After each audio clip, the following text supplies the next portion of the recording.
नमस्कार दर्शकों। भक्त प्रहलाद की कथा के दूसरे भाग में आपका स्वागत है। पहले भाग में आपने जाना कि कैसे हिरण्यकश्यप देवताओं से अपने भाई हिरण्याक्ष के वध का प्रतिशोध लेने के लिए कठोर तप करने चला जाता है और उसकी तपस्या भंग न कर पाने पर इंद्रदेव उसकी पत्नी कयाधु का अपहरण करने का प्रयास करते हैं और नारद मुनि वहां आकर उन्हें रोकते हैं और गर्भवती कयाधु को अपने साथ ले आते हैं और पूरे मनोयोग से उनकी सेवा करते हैं और निरंतर उन्हें भगवान विष्णु की सुंदर सुंदर कथाएं और ओम नमो भगवते वासुदेवाय नाम का जप सुनाते रहते हैं, जिससे कि गर्भ में ही प्रहलाद भी श्री वासुदेव का श्री नाम जाप करने लगता है, जिसे देखकर माँ लक्ष्मी अत्यंत चकित होती हैं और श्री हरि से कहती हैं कि ये आपकी कैसी लीला है कमल नयन। आपके घोर शत्रु के घर में ही आपका सबसे बड़ा भक्त जन्म लेने वाला है। श्री विष्णु कहते हैं कि हे महादेवी, ये कोई रहस्य नहीं, मैं संसार को बताना चाहता हूँ कि जो जैसा कर्म करेगा वो वैसा ही बन जाएगा।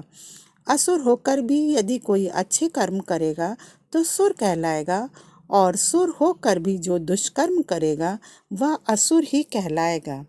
इधर हिरण्यकश्यप की घोर तपस्या से ना चाहते हुए भी ब्रह्मा जी को उनके पास आना पड़ता है और वे हिरण्यकश्यप से कहते हैं कि वर मांगो पुत्र।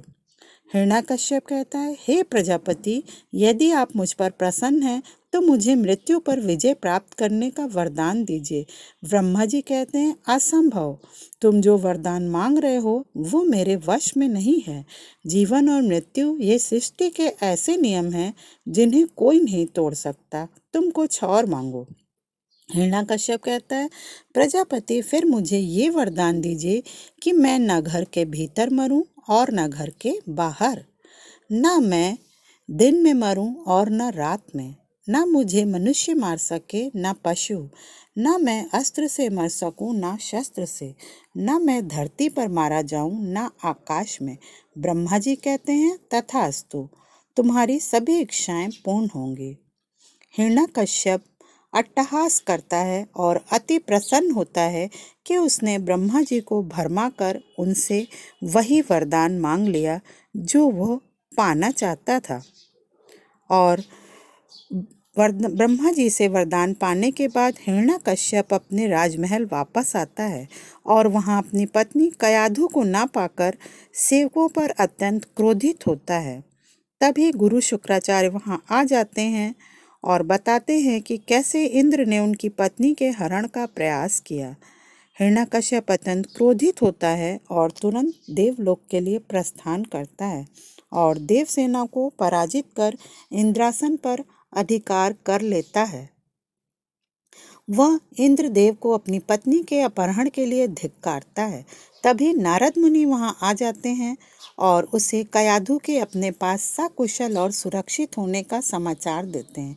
हिरण्यकश्यप उनके साथ महारानी कयाधु से मिलने जाता है और संतान के जन्म तक उन्हें नारद मुनि के आश्रम में ही रहने की इच्छा व्यक्त करने पर वह कयाधु को नारद मुनि के आश्रम में ही छोड़कर चला जाता है।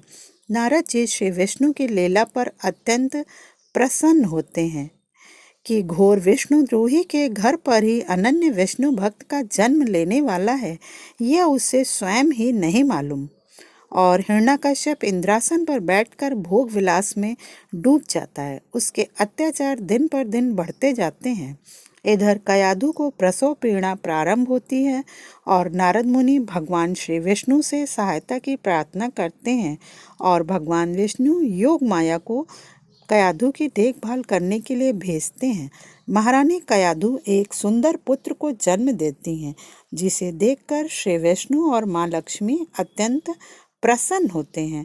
भगवान विष्णु कहते हैं, हे महादेवी, जैसे ध्रुव ने अपने दृढ़ निश्चय का इतिहास रचा, उसी प्रकार ये बालक भी अपने दृढ़ विश्वास का इतिहास रचेगा।